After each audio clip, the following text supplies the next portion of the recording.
టాలీవుడ్కి కిక్కెక్కిందా? మందు కొట్టందే మాట్లాడలేకపోతున్న స్టార్స్ అంటూ comments. Senior stars నుండి జూనియర్ స్టార్స్ వరకు ఇదే సీన్ రిపీట్. సక్సెస్ ఊప్లోనా లేక నిజంగా మందు కొట్టా? Watch this video.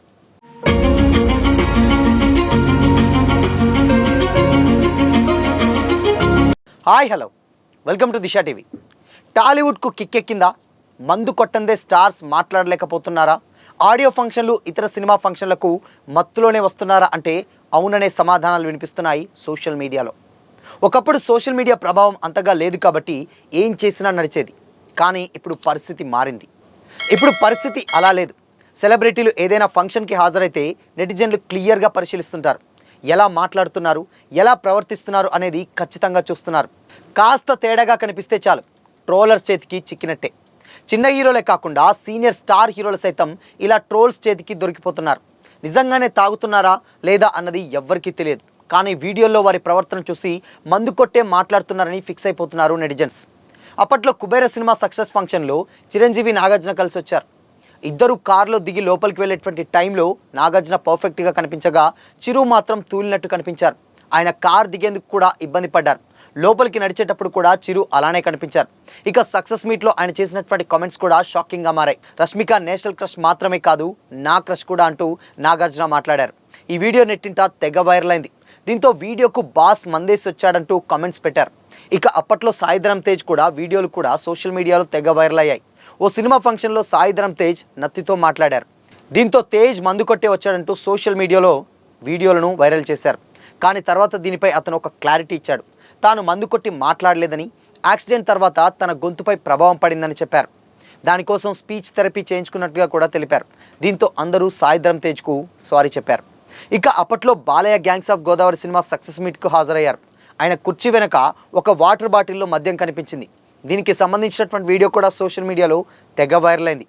దీంతో బాలయ్య ఆ ఫంక్షన్లోనే మద్యం సేవించాడంటూ కూడా గత ప్రచారంగా గట్టిగా జరిగింది. బాలయ్య ఇలాంటి ట్రోల్స్ పట్టించుకోడు కాబట్టి ఆ వీడియోపై ఇప్పటి వరకు ఎలాంటి క్లారిటీ లేదు. ఇక లేటెస్ట్గా టాలీవుడ్ యంగ్ హీరో శర్వానంద్ కూడా అలాంటి సిచ్యువేషన్ ఎదురైంది. శర్వానంద్ తన సినిమా బైకర్ సెలబ్రేషన్స్లో పాల్గొంటున్నారు. ఈ సందర్భంగా శర్వా మాట్లాడుతూ థియేటర్కి వెళ్ళారు. ఒక థియేటర్లో శర్వానంద్ మాట తీరులో కొంచెం తేడాగా కనిపించడం, ఆయన ప్రవర్తన కూడా అలాగే ఉండడంతో పక్కా తాగేసి వచ్చాడంటూ ప్రచారం మొదలైంది. ప్రజెంట్ శర్వానంద్కు సంబంధించినటువంటి వీడియోలు కూడా నెట్టింట తెగ వైరల్ అవుతున్నాయి. దీంతో శర్వా సినిమా సక్సెస్ జోష్లో డెఫినెట్గా ఫుల్గా తాగేసి వచ్చాడంటూ కూడా ప్రచారం జరుగుతుంది. సాధారణంగా మద్యం ఎవరైనా తాగొచ్చు, అలాగే సెలబ్రిటీలు కూడా తాగొచ్చు. కానీ సెలబ్రిటీలకు ఎంతోమంది ఫ్యాన్స్ ఉంటారు. వాళ్ళను రోల్ మోడల్లా చూస్తారు. తమ అభిమాన హీరో ఎలాంటి డ్రెస్ వేసుకుంటే అలాంటివే వేసుకుంటారు. సినిమాలో ఎలాంటి డైలాగ్స్ కొడితే అలాంటి డైలాగ్సే కొడుతుంటారు. హీరోలు ఏం చేసినా అభిమానులు కూడా ఫాలో అయ్యేటువంటి అవకాశం ఉంటుంది. కాబట్టి అలాంటి రోల్ మోడల్గా కనిపించేటువంటి హీరోలు, సెలబ్రిటీలు బయటకు వస్తే మత్తు జోలికి వెళ్ళకపోవడమే మంచిది. ఒకవేళ ఫంక్షన్కి వచ్చాక మత్తులో ఉంటే మాట్లాడకపోవడమే మంచిదంటున్నారు నెటిజన్స్. లేదంటే ట్రోల్స్ బారిన పడేటువంటి అవకాశం కూడా ఉంటుందంటున్నారు. పెద్ద స్థాయిలో ఉన్నటువంటి వ్యక్తులు కాబట్టి నెట్టింట వీడియోలు వైరల్ అయితే పరువు కూడా పోతుంది. కాబట్టి ఇప్పటికైనా హీరోలు జాగ్రత్తగా ఉండాలని వారి శ్రేయోభిలాషులు, అభిమానులు కోరుకుంటున్నారు. బట్ ఏదేమైనప్పటికీ కూడా నిజంగా కొంచెం షూటింగ్స్ చేసి వీక్గా కనిపించినా కానీ దాన్ని ట్రోలర్స్ చాలా సైడ్ ట్రాక్ చేసేటువంటి సిచ్యువేషన్స్ కనిపిస్తాయి. స్టిల్ ఇప్పటి వరకు కూడా గతంలో వచ్చినటువంటి మెగాస్టార్ వీడియో కూడా అది ఆ రోజు అంటే అప్పుడు పర్టికులర్ టైంలో షూటింగ్ చేస్తున్నటువంటి టైం అండ్ ఒంట్లో బాగాలేక కొంచెం అటు ఇటు నడిచినా కానీ దాన్ని వేరే లెక్క పోర్ట్రేట్ చేసి దాన్ని వెంటనే నెగిటివ్గా పోర్ట్రేట్ చేసేటువంటి సిచ్యువేషన్స్ ఇప్పుడు ఉన్నాయి. మేజర్గా ట్రోలర్స్ ఎవరైతే ఉంటారో వాళ్ళు ఎప్పుడెప్పుడు ఎలాంటి వీక్ వీడియోస్ దొరుకుతాయి, ఇలా చేస్తే ఎక్కువ వ్యూయర్షిప్ వస్తుంది అండ్ దాని తర్వాత ఎక్కువగా వైరల్ అవుతారు, వాళ్ళ ఫ్యాన్స్ వాళ్ళ పేజెస్కి ఏదైతే ఉంటుందో ఎక్కువగా రీచ్ వస్తుంది అండ్ పాజిటివ్ కంటే కూడా ఎక్కువగా నెగిటివ్ స్ప్రెడ్ చేస్తేనే ఎక్కువగా అక్కడ రీచ్ వస్తుందంటూ కూడా చాలామంది ఇలాంటివి ఎప్పుడెప్పుడు దొరుకుతాయి అండ్ వాళ్ళ ఆరోగ్య పరిస్థితి బాగాలేకున్నా కానీ దాన్ని వేరేలా పోర్ట్రేట్ చేసి ఇప్పుడు అలా వైరల్ చేయడం చాలా పరిపాటిగా మారుతున్నటువంటి విషయం. బట్ దీని మీద చాలామంది కూడా యాక్షన్ తీసుకోవాలి.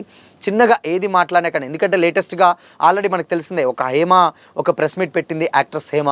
సో దాంట్లో 100 మంది దోషులు తప్పించుకున్నా పర్లేదు కానీ ఒక్క నిర్దోషికి శిక్ష పడొద్దంటూ ఆవిడ చెప్పేటువంటి మాటలు అవి వేరేలా కొంచెం అటు ఇటు అయ్యేసరికి డెఫినెట్గా మళ్ళీ దాన్ని సోషల్ మీడియాలో బయటకు వచ్చిన తర్వాత చాలామంది తనని ట్రోల్ చేస్తారన్నటువంటి ఉద్దేశంతో ఆ ప్రెస్ మీట్ అంతా అయిపోయినాక మళ్ళీ సపరేట్గా ఒక వీడియో పెట్టి దాని గురించి ఒక క్లారిటీగా చెప్పినటువంటి సిచ్యువేషన్స్ కూడా మనం చూసాం. అంటే ఇప్పుడున్నటువంటి సోషల్ మీడియా టైంలో ఎంత జాగ్రత్తగా ఉంటే అంత మంచిది. ఇన్ కేస్ మేజర్గా కొంచెం చిన్న ఇన్సిడెంట్ అక్కడ ఏదైనా చేంజెస్ జరిగి అక్కడ ఉన్నటువంటి సిచ్యువేషన్ మనం ఏదైనా దొర్లి మాట్లాడినా కానీ, లేటెస్ట్గా ఇప్పుడు శివానీ నగరం కూడా తిరుపతి సంబంధించినటువంటి వీడియో ఒకటి బాగా వైరల్ అవుతుంది. సో మేము చాలాసేపు ఉన్నాం, మాకు ఎక్కువసేపు దర్శనం ఉందంటే సాధారణ వ్యక్తులకు అసలు చూడడమే భాగ్యం అంటే ఈవిడ ఇంతింతసేపు ఎలా ఉంది అంటే దానికి కూడా ఒక క్లారిటీ ఇచ్చింది.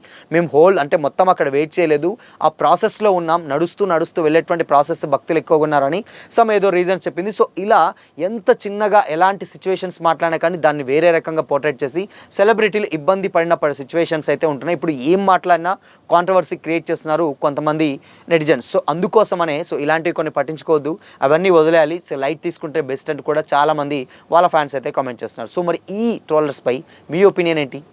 కామెంట్ చేయండి.